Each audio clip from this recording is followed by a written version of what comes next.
화려한 호텔 로비 바닥에 쓰러진 채 저는 며느리에게 뺨을 맞고 있었습니다.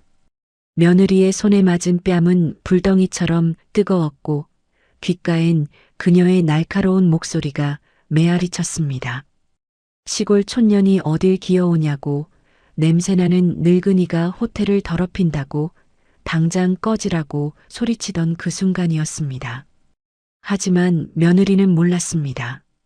지금 자신이 때린 이 늙은 여자가 사돈 가족의 목숨줄을 쥐고 있는 사람이라는 것을요. 딱 1분만 기다리라고, 1분 뒤에도 그렇게 고개를 빳빳하게 들고 있을 수 있는지 보자고 말했습니다. 그리고 정말로 1분 뒤 며느리는 제 발 앞에서 무릎 꿇고 목숨을 구걸하게 됩니다. 오늘 여러분께 들려드릴 이야기는 평생 자식을 위해 숨죽이며 살아온 한 여자가 어떻게 폐륜 며느리를 무릎 꿇린 이야기입니다. 끝까지 시청하시면 속이 뻥 뚫리는 통쾌한 반전을 경험하실 겁니다. 구독과 좋아요는 여러분의 일상의 사이다 같은 시원함을 선물할 것이며 여러분께도 언젠가 정의가 승리하는 순간이 찾아오길 진심으로 기원합니다. 그럼 이제 시작하겠습니다. 항상 건강하시고 행복하세요. 안녕하세요. 저는 68살 박말순입니다. 제 이름처럼 평범하고 순박하게 살아온 인생이었습니다. 젊은 시절 가난했지만 성실했던 남편과 결혼해서 금쪽 같은 아들 하나를 낳았습니다. 남편은 손재주가 좋았고 머리도 비상했습니다. 작은 공장을 운영하며 특허 기술까지 개발했지만 돈 욕심은 없는 사람이었습니다. 그런 남편이 30년 전 세상을 떠났습니다.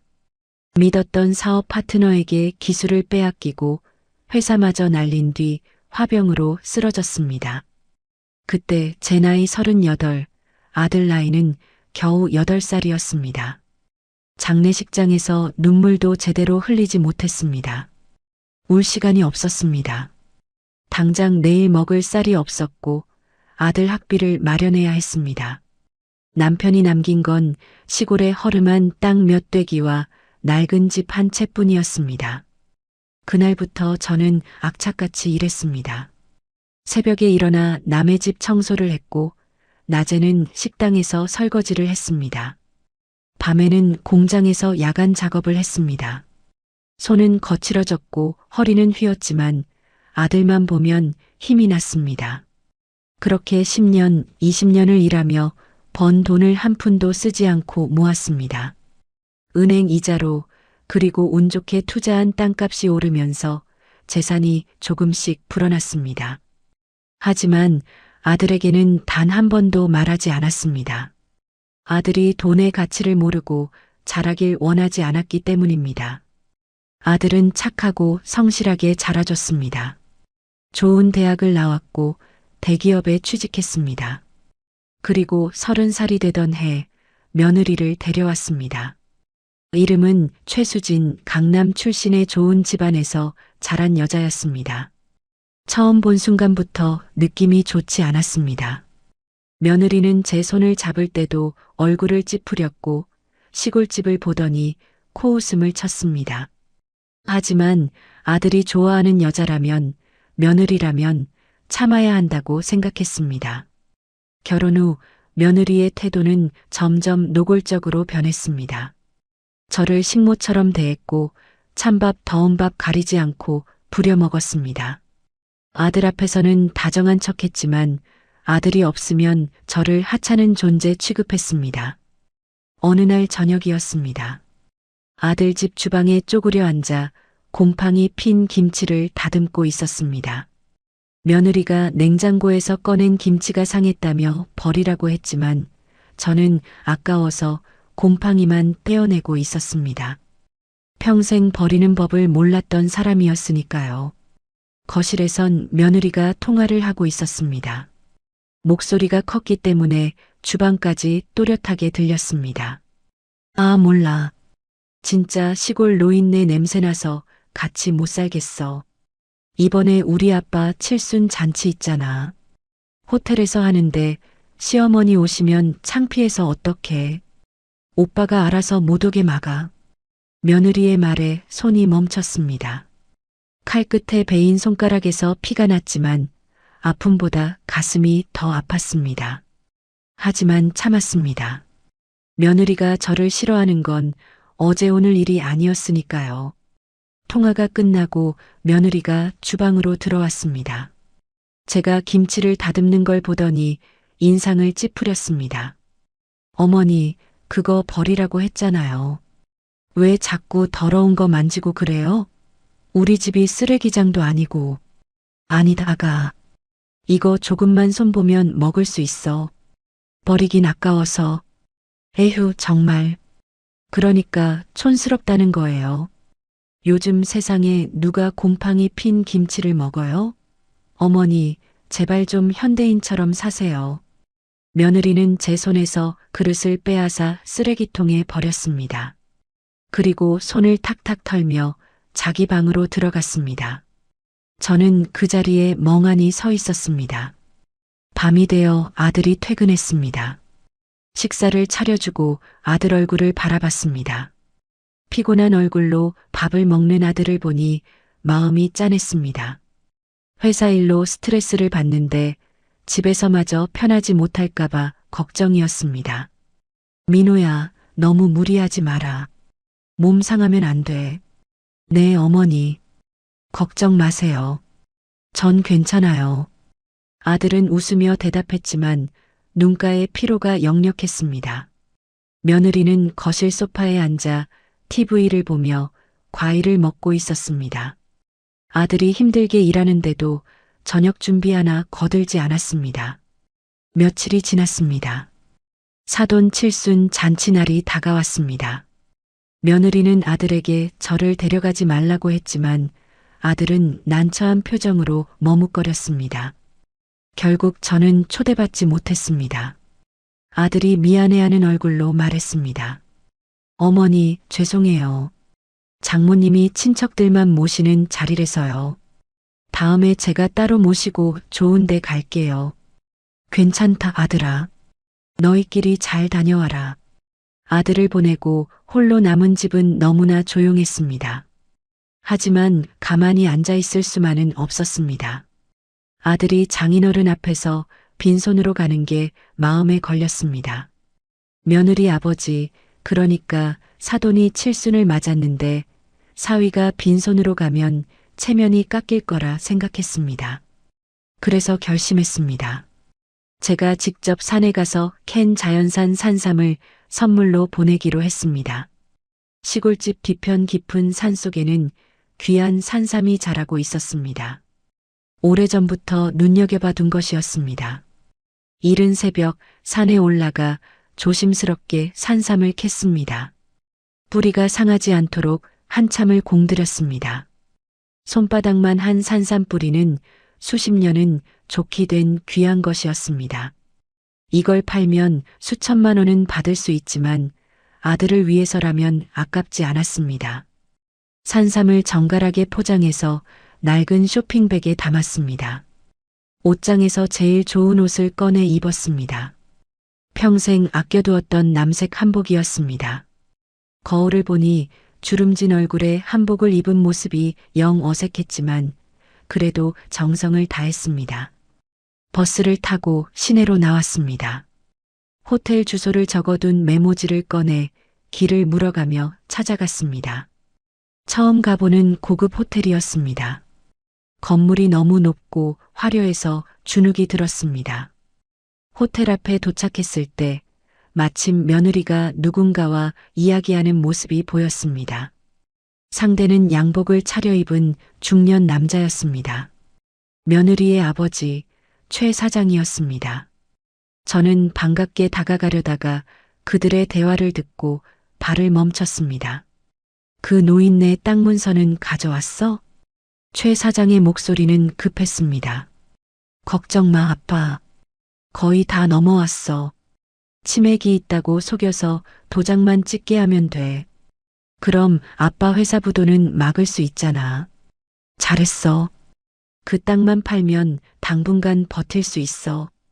시골 땅이라 헐값에 속여서 넘기면 수십억은 건지는 거야. 며느리와 최 사장은 낮은 목소리로 속삭이듯 이야기했지만 제 귀에는 또렷하게 들렸습니다. 순간 머릿속이 하얘졌습니다. 제 땅을 노리고 있었다는 사실에 충격을 받았습니다. 그 땅은 남편이 남긴 유일한 유산이었습니다. 처음엔 아무도 거들떠보지 않던 시골 땅이었지만 세월이 흐르며 개발 예정 지역이 되었습니다. 지금은 수십억 원의 가치를 지닌 땅이 되었지만 저는 아들에게도 말하지 않고 숨겨두었습니다. 며느리가 그 사실을 어떻게 알았는지, 그리고 왜 사돈과 함께 제 땅을 빼앗으려 하는지 알 수 없었습니다. 하지만 분명한 건 이들이 저를 바보 취급하며 속이려 한다는 것이었습니다. 가슴이 철렁 내려앉았습니다. 배신감과 분노가 동시에 밀려왔습니다. 하지만 저는 참았습니다. 일단 산삼을 전해주고 돌아가려 했습니다. 나중 일은 나중에 생각하기로 했습니다. 호텔 로비로 들어섰습니다. 화려한 샹들리에가 천장에 매달려 있었고 대리석 바닥은 반짝반짝 빛났습니다. 사람들은 모두 멋진 옷을 입고 있었고 저만 낡은 한복을 입고 쇼핑백을 든 채 서 있었습니다. 주변 사람들의 시선이 느껴졌습니다. 수군거리는 소리도 들렸습니다. 장소에 어울리지 않는 초라한 노인이라는 걸 스스로도 알았지만 아들을 위해 왔기에 용기를 냈습니다. 연회장 입구 쪽으로 조심스럽게 걸어갔습니다. 그때 며느리가 저를 발견했습니다. 며느리의 얼굴이 일그러졌습니다. 화려한 드레스를 입은 며느리는 황급히 제게 달려왔습니다. 어머니, 여기 왜 오셨어요? 며느리의 목소리는 날카로웠습니다. 주변 사람들이 쳐다봤습니다. 수진아, 미안하구나. 너희 아버지 칠순 선물 가져왔어. 민호가 빈손으로 가는 게 마음에 걸려서. 저는 조심스럽게 쇼핑백을 내밀었습니다. 하지만 며느리는 받기는커녕 제 손을 밀쳐냈습니다. 선물?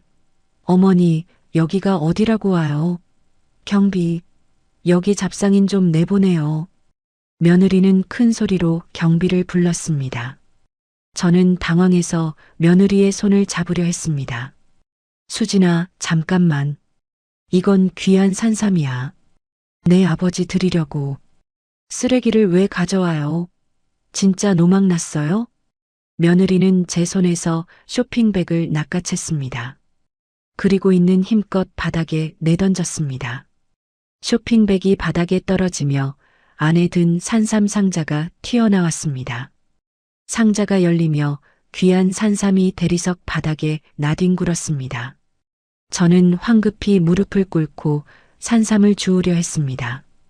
새벽부터 산에 올라가 정성껏 캔 산삼이었습니다. 남편의 흔적이 남아있는 땅에서 자란 산삼이었습니다. 아가, 제발. 이게 얼마나 귀한 건데. 귀하긴 뭐가 귀해요. 시골에서 캔 잡초 아니에요? 며느리는 제가 산삼을 줍는 것도 막았습니다. 구두굽으로 제 손을 밟으려는 듯 위협했습니다. 저는 움찔하며 손을 움츠렸습니다. 주변 사람들이 웅성거렸습니다. 수군거리는 소리가 사방에서 들렸습니다. 누군가는 휴대폰을 꺼내 사진을 찍었습니다. 저는 얼굴이 화끈거렸지만 산삼을 포기할 수 없었습니다. 그때 며느리가 제 팔을 잡아 끌었습니다. 어머니, 여기서 창피당하기 싫으면 지금 당장 나가세요. 안 그러면 경찰 부를 거예요. 수진아, 제발. 나는 그냥 아들 걱정돼서. 아들 걱정은 무슨. 어머니 때문에 우리가 망신당하잖아요. 며느리의 목소리는 점점 커졌습니다. 사람들의 시선이 따가웠습니다. 저는 더 이상 버티기 힘들었습니다. 하지만 그 순간 바닥에 떨어진 산삼을 보며 남편 생각이 났습니다. 남편이 살아생전했던 말이 떠올랐습니다. 말순아, 세상이 아무리 힘들어도 우리 아들만큼은 떳떳하게 키우자. 고개 숙이지 말고 살자. 그 말을 떠올리니 힘이 났습니다. 저는 다시 허리를 펴고 며느리를 바라봤습니다. 수진아, 나도 사람이다. 며느리한테 이런 취급받으려고 평생 고생한 게 아니야. 제 목소리는 떨렸지만 또렷했습니다. 며느리는 코웃음을 쳤습니다. 사람? 어머니가 사람이면 여기 온 사람들은 뭐예요? 수준 좀 보세요. 어머니 때문에 우리 아빠 칠순 잔치가 망쳤어요. 그래도 나는 내 시어머니야. 최소한의 예의는 지켜야지. 예의? 시골 촌년이 예의를 알아요? 제발 좀 현실 파악하세요. 며느리의 말에 제 가슴이 쿵 내려앉았습니다. 시골 촌년이라는 말이 비수처럼 박혔습니다. 평생 도시 사람들에게 무시당하며 살았지만 며느리 입에서 나온 그 말은 유독 아팠습니다. 저는 다시 바닥에 떨어진 산삼을 주우려 몸을 숙였습니다. 하지만 며느리가 제 어깨를 밀쳤습니다. 균형을 잃고 바닥에 주저앉았습니다. 손바닥이 차가운 대리석에 닿았습니다. 아가, 제발. 제 목소리는 간청이었습니다. 하지만 며느리는 들은 척도 하지 않았습니다. 오히려 저를 내려다보며 차갑게 말했습니다. 어머니, 마지막으로 말해요. 지금 당장 안 나가시면 진짜 경찰 불러서 강제로 내보낼 거예요. 무단 침입으로요. 그 순간 제 안에서 뭔가가 부러지는 소리가 들렸습니다. 참고 참았던 인내심이 한계에 다다랐습니다. 평생 자식을 위해 고개 숙이며 살았지만 이건 아니라는 생각이 들었습니다. 저는 천천히 일어났습니다. 무릎이 떨렸지만 허리를 곧게 폈습니다. 며느리를 똑바로 쳐다봤습니다. 그래, 내가 시골 촌년이지. 배운 것도 없고 볼품없는 늙은이지. 하지만 말이다. 제 목소리는 낮았지만 단호했습니다. 며느리는 제 눈빛을 보고 잠깐 움찔했습니다. 하지만 곧 비웃음을 지었습니다. 그때였습니다. 며느리가 제 뺨을 잇는 힘껏 내리쳤습니다. 찰싹 하는 소리가 로비에 울려 퍼졌습니다. 주변이 조용해졌습니다. 모두가 숨을 죽이고 저희를 쳐다봤습니다. 제 고개가 옆으로 돌아갔습니다. 뺨이 화끈거렸습니다. 귀에서 윙윙 소리가 났습니다. 눈앞이 흐려졌다가 다시 선명해졌습니다. 며느리의 목소리가 들렸습니다. 시골 촌년이 어딜 기어와요. 제 뺨 맞고 정신 좀 차리세요. 냄새나는 할망구가 호텔 물 흐리는 꼴, 내 눈엔 흙이 들어가도 못 봐요. 제 손이 떨렸습니다. 뺨을 감싸쥔 손에서 열기가 느껴졌습니다. 눈물이 핑 돌았지만 흘리지 않았습니다. 대신 제 안에서 다른 무언가가 타오르기 시작했습니다. 분노였습니다. 하지만 감정적인 분노가 아니었습니다. 차갑고 명확하고 단호한 분노였습니다. 저는 천천히 고개를 들어 며느리를 바라봤습니다. 제 눈빛이 변한 걸 며느리도 느꼈을 겁니다. 며느리가 잠깐 뒤로 물러섰습니다. 그래, 좋다. 내가 원하는 대로 해주마. 제 목소리는 서늘했습니다. 며느리는 제 표정을 보고 당황한 듯 했지만 곧 태세를 정비했습니다. 뭐, 지금 협박하는 거예요? 어머니, 정말 경찰 부를 거예요. 며느리는 큰 소리로 외쳤습니다. 하지만 저는 이미 결심했습니다. 더 이상 참지 않기로, 더 이상 숨기지 않기로 결심했습니다. 제 품에서 낡은 폴더폰을 꺼냈습니다. 며느리는 그걸 보고 비웃었습니다. 뭐예요? 그 구닥다리 폰? 설마 누구 부를 거예요? 어머니 편 들어줄 사람이라도 있어요? 며느리의 조롱에도 저는 침착하게 전화를 걸었습니다. 신호음이 울렸습니다. 한 번, 두 번, 세 번. 그리고 전화가 연결됐습니다. 강 회장, 나다. 제 목소리는 평온했습니다. 며느리의 얼굴에서 비웃음이 사라졌습니다. 주변 사람들도 저를 주목했습니다. 자네 호텔 로비 물 관리가 영 엉망이구먼. 내가 지금 짐짝 취급을 당하고 있어. 당장 내려와 보게. 전화를 끊었습니다. 며느리는 어리둥절한 표정으로 저를 쳐다봤습니다. 그리고 곧 코웃음을 쳤습니다. 어머, 어머니. 노망나서 어디다 장난 전화하시는 거예요? 강 회장? 회장님이 어머니 같은 분 알 리가 있나요? 며느리는 주변 사람들을 둘러보며 큰 소리로 말했습니다. 여러분, 죄송합니다. 저희 시어머니가 요즘 정신이 온전치 못하세요. 제가 모시고 나갈게요. 며느리는 저를 미친 노인 취급하며 하객들에게 양해를 구했습니다. 사람들은 고개를 끄덕이며 동정 어린 시선을 보냈습니다. 저를 향한 시선이 아니라 며느리를 향한 시선이었습니다. 그 순간 로비 한쪽에서 소란이 일었습니다. 엘리베이터 문이 열리는 소리가 들렸습니다. 그리고 다급한 발소리가 복도를 울렸습니다. 호텔 총지배인이 직원들을 이끌고 뛰어왔습니다. 그 뒤로 경호원들이 따라왔습니다. 모두 긴장한 표정이었습니다. 마치 무슨 큰일이 난 것처럼 급박하게 움직였습니다. 총지배인은 로비를 둘러보다가 저를 발견했습니다. 그리고 황급히 달려와 제 앞에 무릎을 꿇었습니다. 박 여사님, 대체 무슨 일이십니까?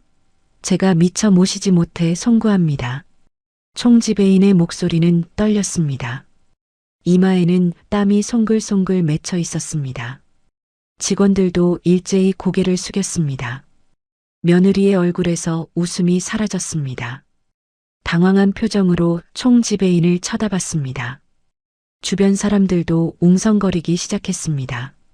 지배인님, 무슨 일이세요? 이 노인네가 뭐라고? 며느리가 물었지만 총지배인은 대답하지 않았습니다. 오히려 며느리를 노려봤습니다. 당신이 박 여사님께 무례를 범했습니까? 총지배인의 목소리는 차갑고 날카로웠습니다. 며느리는 말문이 막혔습니다. 저는 침착하게 말했습니다. 지배인 괜찮네. 강 회장은 어디 있나? 회장님께서 곧 도착하십니다. 잠시만 기다려 주십시오. 총지배인은 공손하게 대답했습니다. 그리고 직원들에게 지시했습니다. 당장 귀빈실을 준비하고 의료진도 대기시켜라. 박 여사님께서 다치신 곳은 없는지 확인해. 직원들이 분주하게 움직였습니다. 며느리는 그 광경을 멍하니 바라봤습니다. 이해할 수 없다는 표정이었습니다. 저는 바닥에 떨어진 산삼을 주었습니다.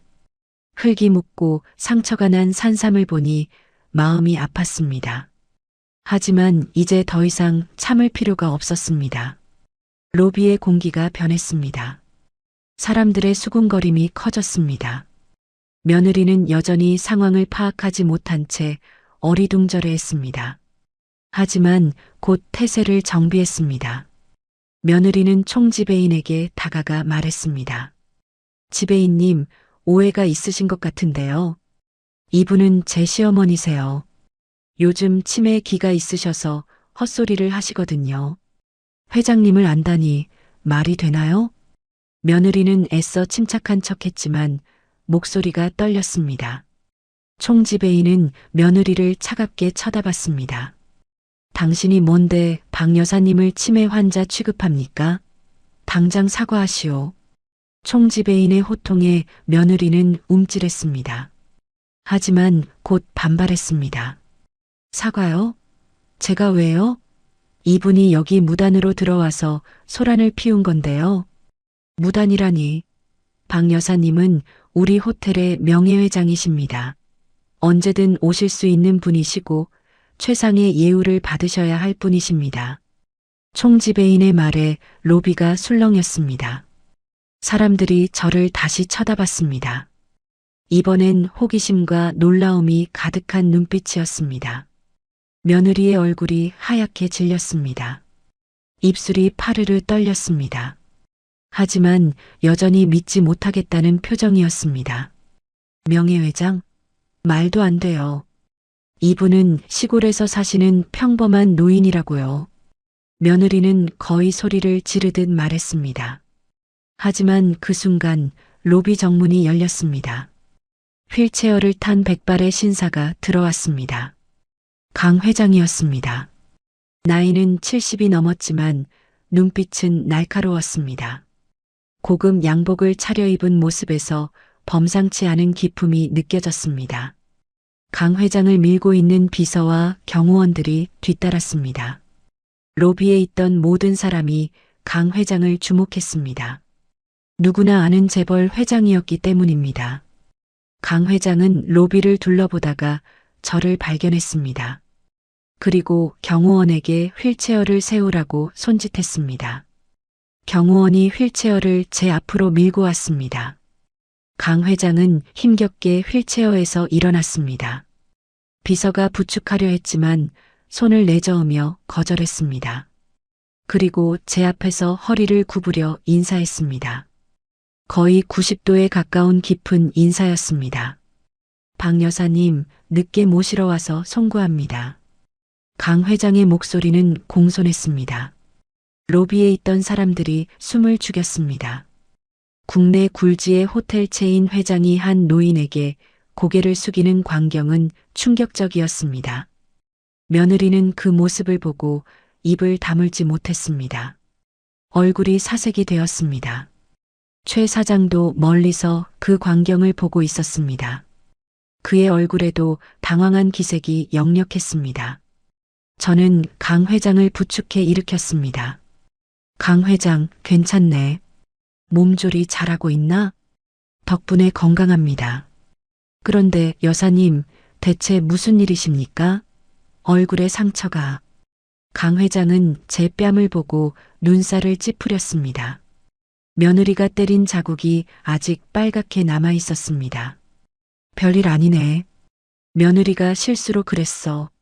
저는 담담하게 말했습니다. 하지만 강 회장의 표정은 더욱 굳어졌습니다. 실수? 이게 실수로 생긴 상처입니까? 강 회장은 총지배인을 불렀습니다. CCTV 확인해라. 누가 박 여사님께 손을 댔는지 당장 확인하고 경찰에 신고하라. 예, 회장님. 총지배인이 황급히 움직였습니다. 며느리는 그제야 사태의 심각성을 깨달았습니다. 얼굴이 창백해졌습니다. 잠깐만요. 회장님, 오해예요. 저는 그냥. 며느리가 다가가려 했지만 경호원들이 가로막았습니다. 며느리는 발을 동동 굴렀습니다. 강 회장은 며느리를 차갑게 쳐다봤습니다. 당신이 박 여사님의 며느리입니까? 예, 그렇습니다만. 며느리 주제에 어떻게 시어머니께 손을 댈 수 있습니까? 당장 사과하시오. 강 회장의 목소리는 위압적이었습니다. 며느리는 떨리는 목소리로 변명했습니다. 저는 몰랐어요. 시어머니가 이런 분이신 줄. 정말 몰랐다고요.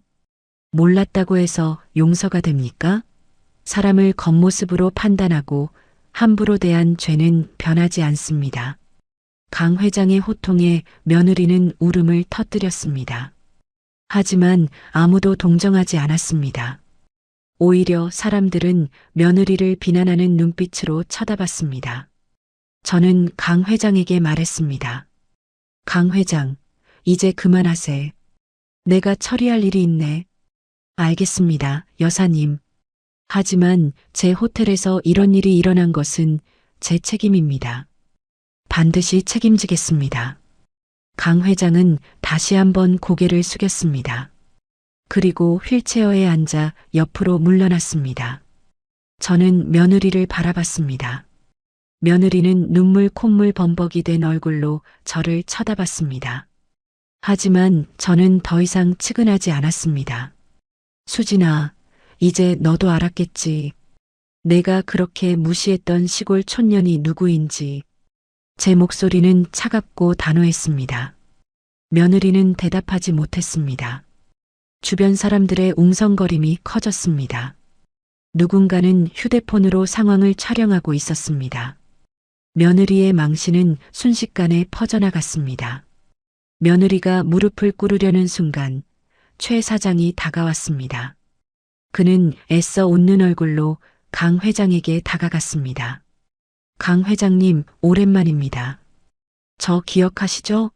최 사장입니다. 최 사장은 공손하게 인사했습니다. 하지만 강 회장은 쳐다보지도 않았습니다. 최 사장은 당황하며 다시 말했습니다.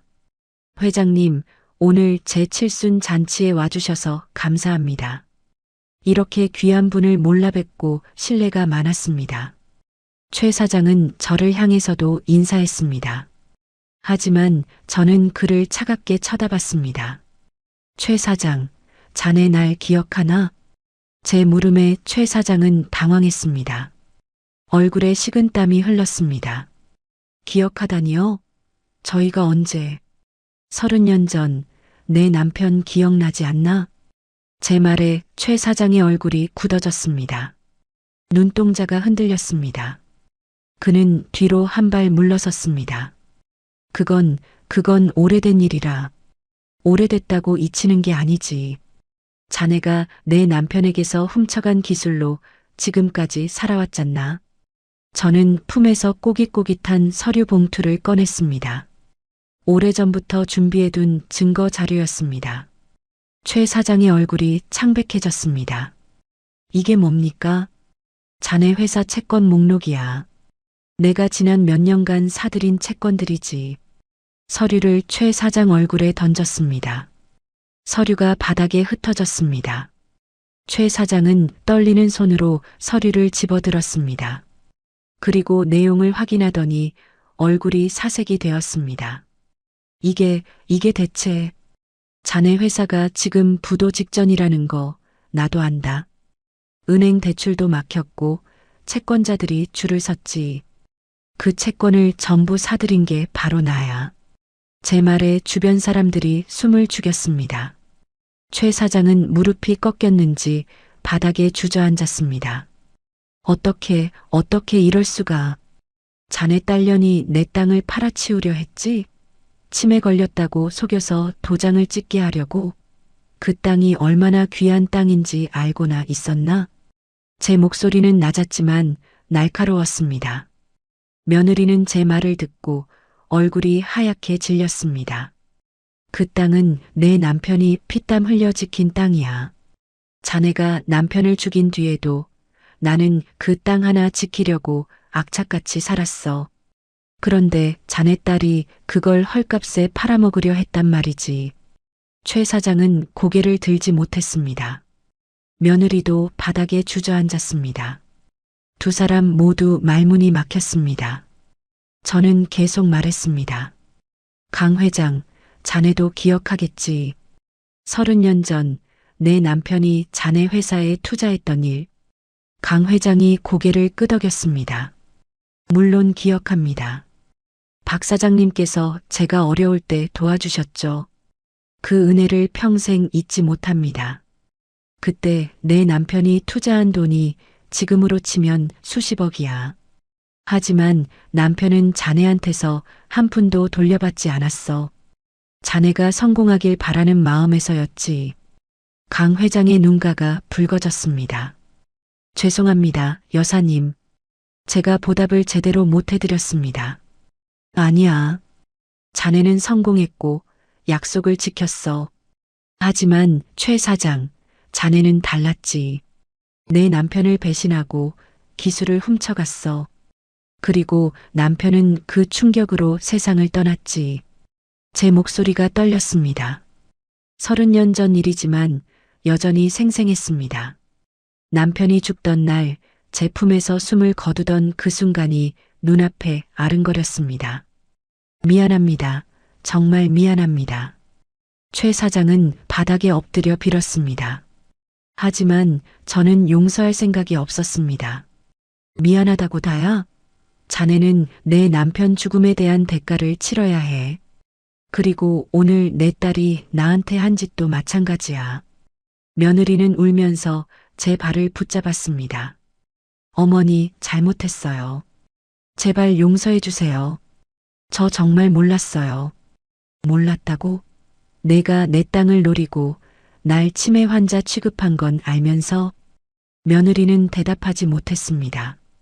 눈물만 흘렸습니다. 저는 강 회장에게 말했습니다. 강 회장, 오늘 잔치는 취소하게. 그리고 최 사장 회사에 대한 채권 회수 지금 즉시 진행해. 알겠습니다, 여사님. 강 회장은 즉시 비서에게 지시했습니다. 비서가 전화를 걸어 긴급 지시를 내렸습니다. 최 사장은 그 모습을 보고 완전히 무너졌습니다. 제발, 제발 살려주십시오. 회사가 망하면 저희 가족은 길바닥에 나앉습니다. 그게 자네가 자초한 운명이야. 30년 전 내 남편을 죽였을 때 각오했어야지. 제 말에 최 사장은 통곡했습니다. 며느리도 함께 울었습니다. 하지만 저는 마음이 흔들리지 않았습니다. 호텔 로비 전광판에 잔치 취소 알림이 떴습니다. 하객들은 웅성거리며 자리를 떴습니다. 화려했던 칠순 잔치는 순식간에 초상집 분위기로 변했습니다. 며느리는 제 다리를 붙잡고 애원했습니다. 어머니, 한 번만, 딱 한 번만 용서해 주세요. 다시는 이런 짓 안 할게요. 아까 내가 그랬지. 시골 촌년은 빠지라고. 그래, 나는 내 고향으로 갈 테니 너는 내가 갈 곳으로 가거라. 저는 며느리의 손을 매몰차게 뿌리쳤습니다. 그리고 등을 돌렸습니다. 뒤에서 며느리와 최 사장의 통곡 소리가 들렸지만 뒤돌아보지 않았습니다. 강 회장이 휠체어로 다가왔습니다. 여사님, 제 차로 모셔다 드리겠습니다. 고맙네, 강 회장. 하지만 나는 혼자 돌아갈 수 있어. 아닙니다. 제가 모시겠습니다. 그게 도리입니다.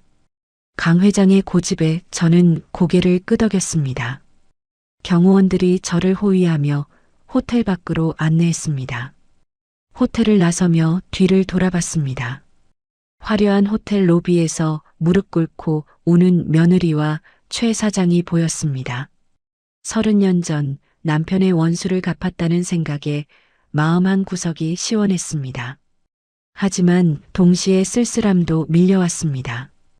이렇게 해서 얻은 것이 무엇인가 하는 허무함이었습니다. 하지만 후회는 없었습니다.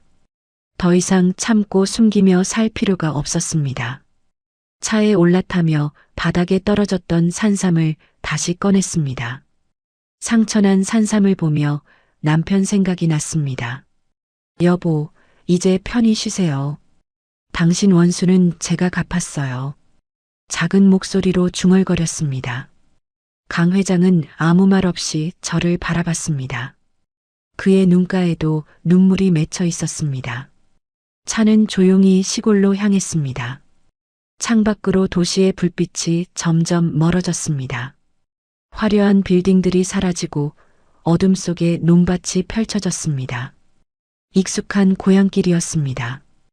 호텔을 떠난 지 며칠이 지났습니다. 시골집으로 돌아온 저는 평소처럼 조용한 일상을 보냈습니다. 마당에 텃밭을 가꾸고 장독대를 정리하고 차를 마시며 책을 읽었습니다. 마치 아무 일도 없었던 것처럼 평온한 날들이었습니다. 하지만 세상은 조용하지 않았습니다. 호텔에서 있었던 일은 순식간에 퍼져나갔습니다. 누군가 촬영한 영상이 인터넷에 올라왔고 며느리의 만행은 모두에게 알려졌습니다. 댓글에는 비난이 쏟아졌습니다. 며느리는 하루아침에 악녀가 되었습니다. 친구들은 연락을 끊었고 직장에서도 해고당했습니다. 최 사장의 회사는 채권 압류로 파산 절차에 들어갔습니다. 한순간에 모든 것이 무너졌습니다. 그날 오후 집 대문 앞에서 소란이 일었습니다. 누군가 문을 두드리는 소리가 요란했습니다. 나가보니 며느리였습니다. 머리는 헝클어졌고 눈은 충혈되어 있었습니다. 며칠 동안 제대로 씻지도 자지도 못한 모습이었습니다. 어머니, 제발 문 열어주세요. 며느리는 대문을 두드리며 소리쳤습니다. 하지만 저는 문을 열어주지 않았습니다. 창문 너머로 며느리를 바라봤습니다. 어머니, 제발요. 한 번만, 딱 한 번만 용서해 주세요. 우리 아빠 회사 살려주세요. 며느리의 목소리는 절박했습니다. 하지만 저는 대답하지 않았습니다. 며느리는 계속 애원했습니다. 제가 미쳤었어요. 정말 잘못했어요. 다시는 그런 짓 안 할게요. 제발 기회를 주세요. 며느리는 대문 앞에 무릎을 꿇었습니다. 바닥에 이마를 찌우며 빌었습니다. 하지만 저는 움직이지 않았습니다. 한참을 그렇게 있다가 며느리는 다른 방법을 시도했습니다. 어머니, 민호는 어떡하고요? 민호도 저 때문에 직장에서 눈총받고 있어요. 제발 민호 생각해서라도. 며느리는 아들을 방패로 삼았습니다. 하지만 그 말은 오히려 제 마음을 더 굳게 만들었습니다. 아들을 인질 삼아 협박하는 것처럼 들렸기 때문입니다. 저는 창문을 열고 며느리를 내려다봤습니다. 수진아, 민호 걱정은 하지 마라. 내가 알아서 할 테니. 어머니. 하지만 너는 내가 한 일에 대한 대가를 치러야 해. 그게 세상 이치야.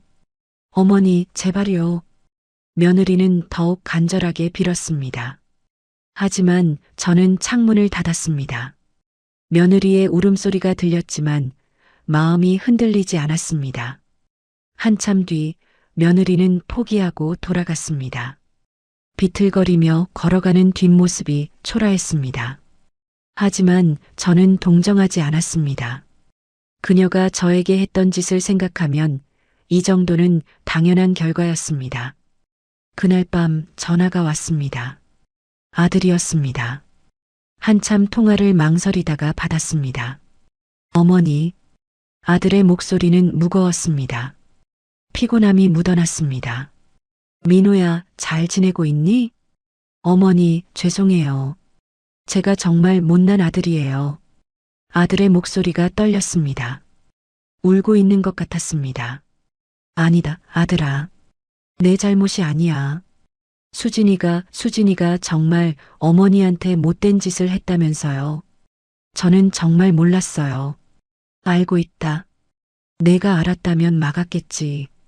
어머니, 수진이를 용서해 주실 수는 없나요? 한 번만. 아들의 부탁에 저는 한참을 침묵했습니다. 아들의 목소리에서 진심이 느껴졌습니다. 하지만 용서는 쉽지 않았습니다. 민호야, 어머니도 사람이다. 내가 당한 걸 내가 당했다고 생각해봐라. 그래도 용서할 수 있겠니? 아들은 대답하지 못했습니다. 한숨 소리만 들렸습니다. 어머니, 저는 수진이랑 이혼할 생각이에요. 그래, 그게 좋겠구나. 어머니를 제대로 모시지 못해서 죄송해요. 앞으로는 제가 어머니 곁에서 살겠습니다. 아들의 말에 제 마음이 따뜻해졌습니다. 아들은 여전히 착한 아이였습니다. 며칠이 더 지났습니다. 아들은 이혼 절차를 진행했고 며느리는 집에서 쫓겨났습니다. 최 사장의 회사는 완전히 파산했고 일가족은 재산을 모두 잃었습니다. 하지만 며느리는 포기하지 않았습니다. 오히려 더욱 집요하게 매달렸습니다. 어느 날 며느리는 기자들을 대동하고 다시 나타났습니다. 여러분 보세요. 저 집에 사는 노인이 우리 가족을 파탄냈어요. 며느리는 대문 앞에서 소리쳤습니다. 기자들이 카메라를 들이댔습니다. 저는 창문 너머로 그 광경을 지켜봤습니다. 저 노인은 우리 아버지 회사를 망하게 만들었어요. 선량한 사업가를 괴롭히는 악덕 채권자예요. 며느리는 저를 악인으로 몰아갔습니다. 사실을 왜곡하고 자신은 피해자인 것처럼 꾸몄습니다. 기자들은 며느리의 말을 받아 적었습니다. 며느리라는 이유로 재산을 노리고 우리 가족을 협박했어요. 제발 취재해 주세요. 며느리의 연기는 그럴싸했습니다. 눈물까지 흘리며 호소했습니다. 일부 기자들은 며느리에게 동정적인 반응을 보였습니다. 저는 대문을 열고 나갔습니다. 기자들이 일제히 저를 향해 카메라를 들이댔습니다. 플래시가 터졌습니다. 할머니, 며느리분의 주장이 사실입니까? 한 기자가 물었습니다. 저는 침착하게 대답했습니다. 사실이 아닙니다. 제가 증거를 보여드리겠습니다. 저는 미리 준비해둔 서류를 꺼냈습니다. 며느리가 제 땅을 사기치려 했던 증거, 최 사장이 남편을 배신한 증거, 그리고 호텔에서 있었던 일의 CCTV 영상까지 모두 준비했습니다. 기자들은 서류를 검토했습니다. 그리고 며느리를 의심의 눈초리로 쳐다봤습니다. 며느리는 당황하며 변명했습니다. 그건 오해예요. 제가 그런 게 아니라. 오해가 아닙니다. 여기 증거가 다 있어요. 저는 단호하게 말했습니다. 기자들은 며느리에게 질문을 퍼부었습니다. 며느리는 대답하지 못하고 우물쭈물했습니다. 이제 그만 돌아가세요. 거짓으로 사람을 모함하는 건 범죄입니다. 저의 경고에 며느리는 이를 악물었습니다. 하지만 어쩔 수 없었습니다. 기자들은 며느리를 더 이상 믿지 않았습니다. 며느리는 분한 표정으로 돌아갔습니다. 하지만 그날 이후로도 계속 찾아왔습니다. 때로는 협박하고 때로는 애원했습니다. 하지만 저는 단 한 번도 문을 열어주지 않았습니다. 그러던 어느 날 며느리가 최후의 수단을 꺼냈습니다. 손목에 붕대를 감고 나타난 것입니다. 자해를 한 흔적이었습니다. 어머니가 저를 용서 안 해주시면 저 죽을 거예요. 정말로 죽을 거라고요. 며느리는 히스테리를 부렸습니다. 하지만 저는 냉정했습니다. 이런 협박에 넘어갈 수 없었습니다. 수진아, 내 목숨은 내가 책임져라. 나한테 떠넘기지 마. 어머니가 그렇게 매정할 수가 있어요? 사람이 죽게 생겼는데. 내가 나한테 했던 짓을 생각하면 나도 죽고 싶을 만큼 힘들었어. 하지만 나는 살아남았지. 너도 그렇게 해. 저의 단호한 말에 며느리는 할 말을 잃었습니다. 결국 며느리는 경찰에 신고했습니다. 노인 학대라는 명목이었습니다. 경찰이 찾아왔습니다. 하지만 증거를 보여주자 경찰도 며느리 편을 들지 않았습니다. 오히려 며느리에게 무고죄로 고소할 수 있다고 경고했습니다. 며느리는 완전히 막다른 골목에 몰렸습니다. 더 이상 방법이 없었습니다. 최 사장도 파산하며 구속되었습니다. 사기와 횡령 혐의였습니다. 며느리의 소동이 끝나고 며칠 뒤였습니다. 강 회장에게서 전화가 왔습니다. 여사님, 최 사장 회사 조사하던 중에 놀라운 사실을 발견했습니다. 무슨 일인가? 최 사장이 여사님 남편분께서 개발하신 특허 기술을 지금까지 사용하고 있었습니다. 그 기술로 벌어들인 수익이 수백억 원이 넘습니다. 강 회장의 말에 제 심장이 뛰었습니다. 남편의 기술이 아직도 쓰이고 있었다는 사실이 놀라웠습니다. 그 특허는 원래 여사님 남편 명의였습니다. 하지만 최 사장이 불법으로 가로챘던 겁니다. 이제 법적으로 되찾을 수 있습니다. 그럼 그 수백억은 모두 여사님 것입니다. 법원에 소송을 걸면 승소할 수 있습니다. 강 회장의 말에 저는 한참을 생각했습니다. 수백억이라는 돈은 상상도 할 수 없는 금액이었습니다. 하지만 그것보다 중요한 건 남편의 명예를 되찾는 것이었습니다. 소송 진행해 주세. 하지만 돈은 다 기부할 생각이야. 기부요? 그래. 남편처럼 억울하게 기술을 빼앗긴 사람들을 돕는 재단을 만들고 싶어. 그게 남편이 원하는 일일 거야. 강 회장은 감동한 목소리로 대답했습니다. 훌륭하신 결정입니다, 여사님. 제가 도와드리겠습니다. 소송은 빠르게 진행되었습니다. 증거가 명확했기 때문에 법원은 제 손을 들어줬습니다. 최 사장은 특허 침해와 사기 혐의로 추가 처벌을 받았습니다. 며느리는 그 소식을 듣고 다시 찾아왔습니다. 하지만 이번에는 달랐습니다. 화려한 옷도 거만한 태도도 사라졌습니다. 남루한 옷을 입고 맨발로 왔습니다. 어머니, 며느리는 대문 앞에 무릎을 꿇었습니다. 이번에는 연기가 아니었습니다.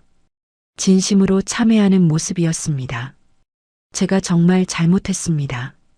어머니를 무시하고 모욕하고 때렸습니다. 용서받을 수 없는 죄를 지었습니다. 며느리의 목소리는 떨렸습니다. 눈물이 뺨을 타고 흘렀습니다. 저는 벌을 받아 마땅합니다. 하지만 한 가지만 부탁드려요. 민호만은 용서해 주세요. 며느리는 이마를 땅에 찌으며 빌었습니다. 진심이 느껴졌습니다. 저는 한참을 며느리를 내려다봤습니다. 그리고 천천히 대문을 열었습니다. 며느리는 고개를 들어 저를 쳐다봤습니다. 수진아, 일어나거라. 어머니, 나는 너를 용서할 수 없어. 내가 나한테 한 짓은 절대 잊히지 않아.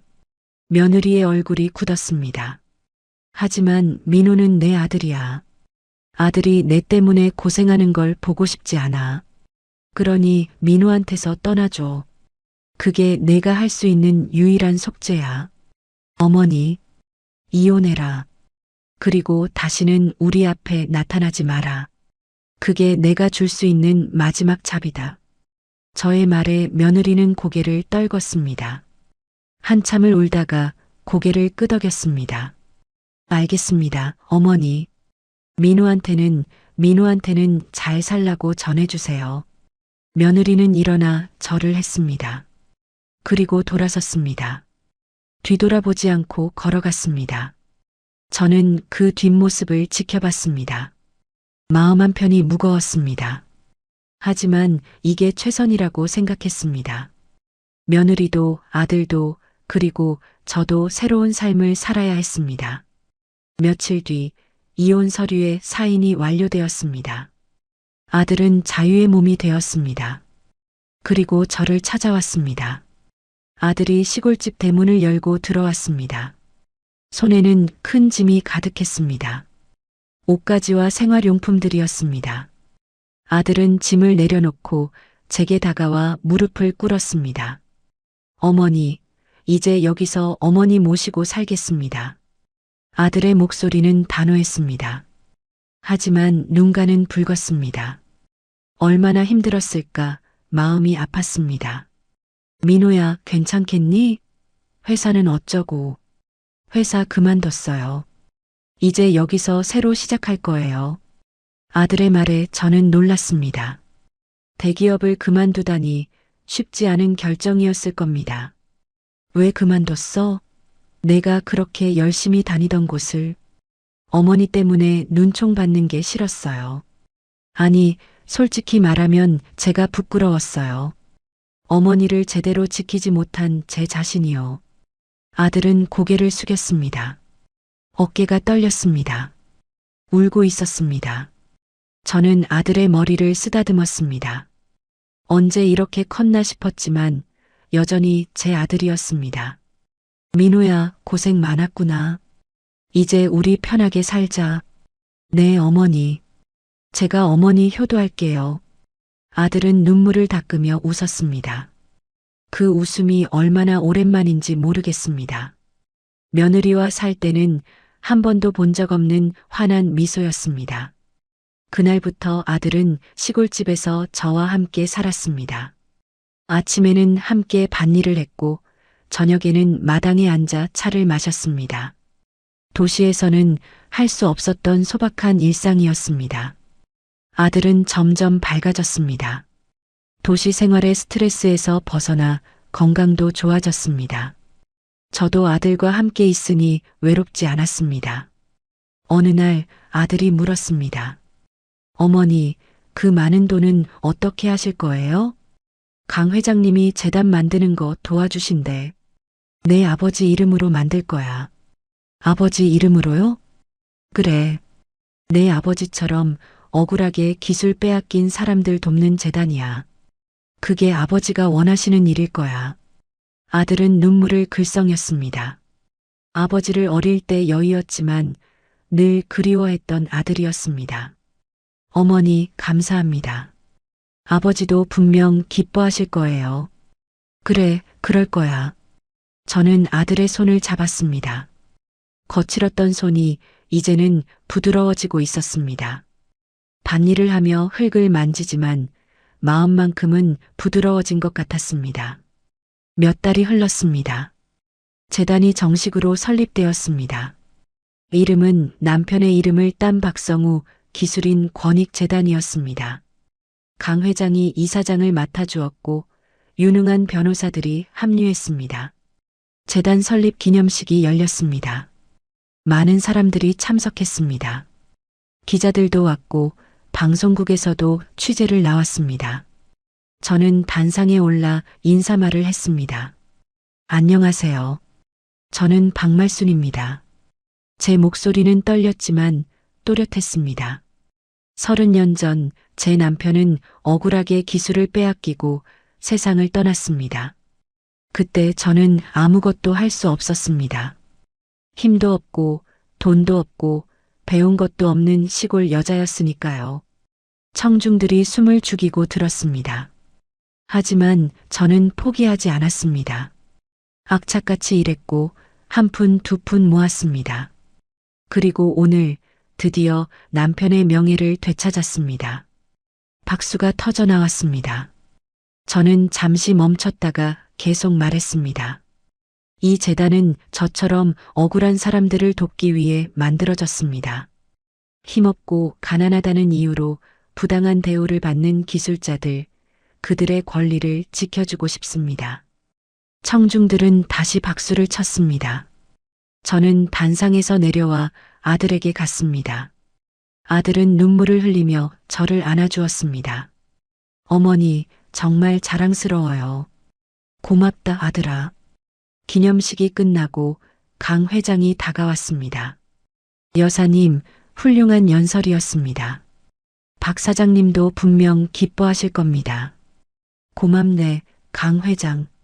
자네 도움 없었으면 불가능했을 거야. 아닙니다. 모두 여사님의 힘입니다. 강 회장은 고개를 숙였습니다. 그리고 조용히 물었습니다. 그런데 최 사장 딸은 어떻게 되었습니까? 모르겠네. 소식을 끊었어. 아마 어디선가 새 삶을 살고 있겠지. 그렇군요. 여사님의 자비에 감사해야 할 겁니다. 강 회장의 말에 저는 쓴웃음을 지었습니다. 자비라고 하기엔 너무 많은 것을 빼앗았지만 그게 정의라고 생각했습니다. 재단은 본격적으로 활동을 시작했습니다. 억울하게 기술을 빼앗긴 사람들, 특허 침해로 고통받는 중소기업들을 도왔습니다. 무료 법률 상담을 제공하고 소송 비용도 지원했습니다. 많은 사람들이 재단의 도움을 받았습니다. 감사 편지가 쏟아졌고 언론에서도 좋은 평가를 받았습니다. 저는 그 모습을 보며 뿌듯했습니다. 아들도 재단 일을 도왔습니다. 회계와 행정을 맡아 성실하게 일했습니다. 사람들은 아들을 칭찬했고 아들도 보람을 느꼈습니다. 그렇게 1년이 흘렀습니다. 계절이 바뀌고 봄이 다시 왔습니다. 시골집 마당에는 꽃이 피었습니다. 남편이 생전에 좋아하던 철쭉이었습니다. 저는 마당 평상에 앉아 차를 마시고 있었습니다. 아들은 밭에서 채소를 가꾸고 있었습니다. 평화로운 오후였습니다.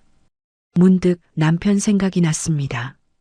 만약 남편이 살아있다면 뭐라고 했을까 상상해 봤습니다. 아마 저를 안아주며 고생했다고 잘했다고 말해줬을 겁니다. 여보, 이제 편히 쉬세요. 당신 원한은 제가 다 풀었어요. 작은 목소리로 중얼거렸습니다. 바람이 불어와 철쭉 꽃잎을 흩날렸습니다. 마치 남편이 대답하는 것 같았습니다. 아들이 채소 바구니를 들고 왔습니다. 어머니, 상추 따왔어요. 오늘 저녁은 쌈 싸 먹어요. 그래, 좋구나. 된장찌개도 끓이자. 네, 제가 도와드릴게요. 아들과 함께 부엌으로 갔습니다. 함께 저녁을 준비하는 시간이 즐거웠습니다. 도시에서 살 때는 상상도 못했던 행복이었습니다. 저녁을 먹으며 아들이 물었습니다. 어머니, 행복하세요? 그럼 행복하지. 너랑 이렇게 함께 있으니 더 바랄 게 없구나. 저도요, 어머니. 어머니랑 여기서 사는 게 정말 좋아요. 아들의 말에 제 가슴이 따뜻해졌습니다. 지난 세월의 고생이 헛되지 않았다는 생각이 들었습니다. 며칠 뒤 강 회장에게서 연락이 왔습니다. 재단이 대통령 표창을 받게 되었다는 소식이었습니다. 사회공헌을 인정받은 것입니다. 여사님, 축하드립니다. 청와대에서 직접 수여식을 한답니다. 그런가? 과분한 일이네. 아닙니다. 당연히 받으셔야 할 상입니다. 강 회장의 말에 저는 웃었습니다. 대통령 표창이라니 평생 상상도 못했던 일이었습니다. 시상식 날 저는 아들과 함께 청와대에 갔습니다. 많은 사람들 앞에서 상을 받았습니다. 대통령은 제 손을 잡고 격려의 말을 해주었습니다. 대한민국의 진정한 영웅입니다. 존경합니다. 대통령의 말에 저는 고개를 숙였습니다. 영웅이라니 저는 그저 해야 할 일을 했을 뿐이었습니다. 시상식이 끝나고 집으로 돌아왔습니다. 마당에는 여전히 철쭉이 피어 있었습니다. 저는 평상에 앉아 상패를 바라봤습니다. 여보, 봤어요? 우리가 해냈어요. 바람이 불어와 꽃잎을 날렸습니다. 남편의 대답 같았습니다. 아들이 옆에 앉았습니다. 어머니, 정말 대단하세요. 아니야. 우리가 함께 해낸 거지. 어머니 덕분에 저도 새로운 삶을 살게 됐어요. 감사합니다. 고맙다, 아들아. 내가 있어서 어머니도 힘이 났어. 저는 아들의 손을 잡았습니다. 따뜻한 손이었습니다. 이제는 더 이상 두렵지 않았습니다. 힘든 시절은 지나갔고 앞으로는 평화로운 날들만 남았습니다. 해가 지고 있었습니다. 노을이 하늘을 붉게 물들였습니다. 아름다운 풍경이었습니다. 저는 아들과 함께 그 풍경을 바라봤습니다. 평생 고생만 하다가 이제야 행복을 찾았습니다. 늦었지만 후회는 없었습니다. 정의는 결국 승리한다는 걸 증명했으니까요. 그리고 무엇보다 제 곁에는 사랑하는 아들이 있었습니다. 그것만으로도 충분히 행복했습니다. 여러분, 오늘 이야기는 여기까지입니다. 인생이 힘들고 억울한 일이 있어도 절대 포기하지 마세요. 정의는 늦더라도 반드시 찾아옵니다. 그리고 가족의 사랑만큼 소중한 건 없습니다. 이 영상이 마음에 드셨다면 좋아요와 구독 버튼을 꼭 눌러주세요. 여러분의 응원이 큰 힘이 됩니다. 항상 건강하시고 행복하세요. 감사합니다.